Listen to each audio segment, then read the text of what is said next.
I had to replace the countertop in our kitchen because it had really deteriorated. And in doing this project, I came to really like the idea of using an undermount sink.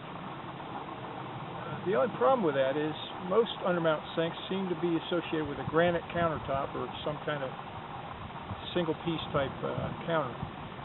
I really didn't want to spend the money on granite, and it's not really that easy to use for a do-it-yourselfer, so I decided to stick with tile. The problem there is it was very difficult to find any kind of videos or information to install an undermount sink with a tile countertop. So I researched it a little bit and decided I'm going to give it a shot, and that's what I did, and that's what this project is about. If it came out right and it looks good, to God be the glory. Here you go. As you can see, it's a Formica countertop with a lot of damage to the even to the surface around the sink, and you can see where the traditional joining line is. It's starting to separate and so forth. If you look up underneath the sink, you can see it's a little hard to see with this picture, but basically take my word that it's rotting underneath, and chips of the particle board are falling down. And so what I plan to do first here is take off the backsplash. It's not a bad looking tile, but it doesn't match the new porcelain tile that we plan to make the countertop with. So I'm going to start by taking that off with a hammer and like a brick set tool, I think they call it. I'm going to show now my technique for getting it off the drywall.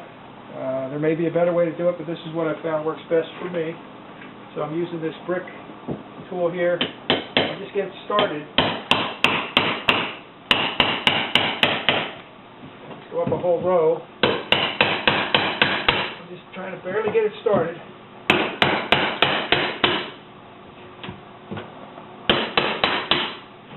And then I come in with a, I think I call it, it's a roofing crowbar basically. And I've got this piece of flooring, and what I do is just get behind the tile with this crowbar, use this board to protect the drywall. And you can see the tile will start to lift off of the drywall in chunks.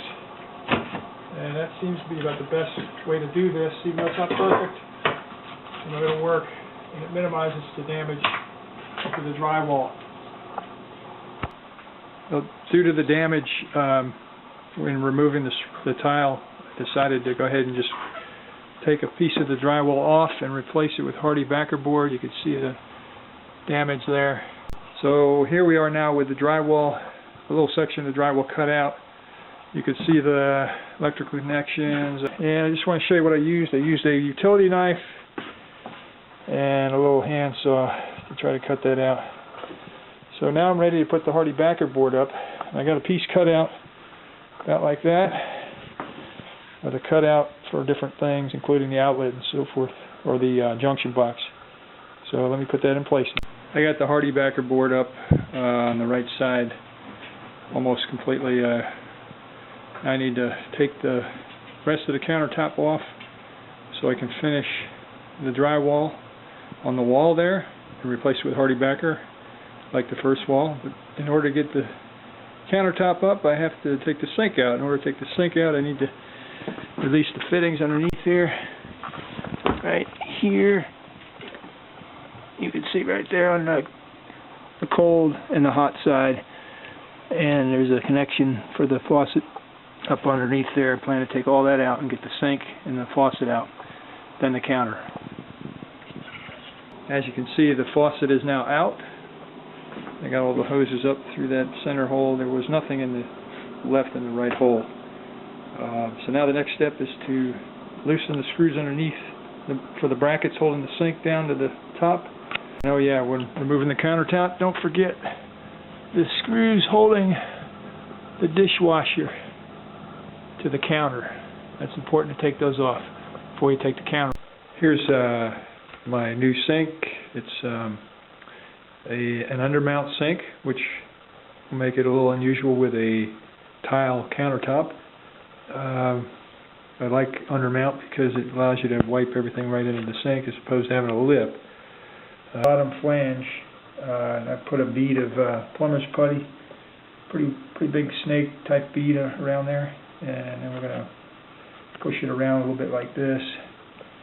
Just kind of push it in there, make it a little bit of an angle. Okay. Then strainer with a basket with the caulk, and I'm going to push that into the hole of the sink.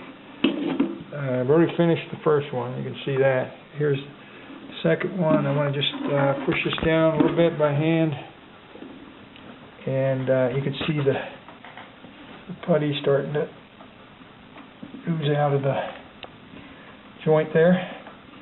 So I'm going to just push that down good and firm. Okay, now I'm going to flip it over, and we're going to put the hardware on the back. First thing being the first thing we need to do is take some of this excess putty off before we put the rubber gasket in place. And now we're going to put the pieces on underneath. First the rubber washer. Okay. Then the cardboard type gasket.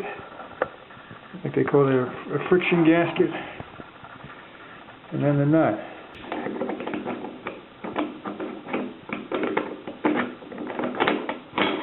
There we go. Okay. So what we're going to do is start tightening it down. I'm going to flip it over so you can watch me.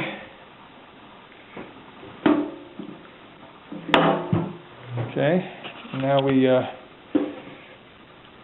going to use these pliers to hold the center, keep it from moving, and I'm going to use this pipe wrench on the nut to try to tighten it up. A little dry fit with the fittings in the pipes there. As you can see, the one on the right is going to end up go to the drain. That's it. Okay, I laid the piece of plywood out. It's a 4x8 sheet. It almost perfectly covers the counter. There's a little section here. I'm just going to have a little piece on the end. Make sure it's good and secure. I've already made it like an L-shaped cut. This is just a rough cut. I want an inch overhang. Right now it's at about 2. I just wanted to be able to get in there and do a little better precision job. I already tacked it down with a few screws in the middle there, around the middle. So I'm going to finish this trim cut, and then we're going to try to make the cut for the sink.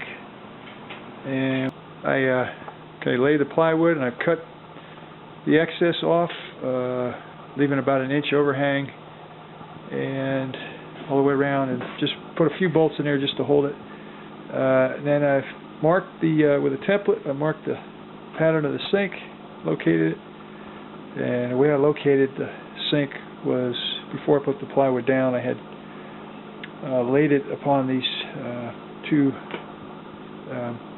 stabilizing pieces of wood that allowed me to set the sink in place and just kind of figure out where it was going to fit. So anyway, now I'm going to cut that hole. Just to be sure, I cut the hole a little bit smaller just to make sure I didn't miscalculate or something. So it is too small. I'm going with the original outline. I'm using a jigsaw with I have a blade for the main cut, but also a smaller blades in there right now for the curves. So, but that's about it. Got the cutout ready. Cleaned the sink, the bottom, and I'm putting the caulk, silicone caulk, on the plywood, so that when I put the sink down, push down on the sink, it should squeeze out the silicone and provide a seal. Hopefully water will never get through there. So I'm going to go ahead and put the sink on now.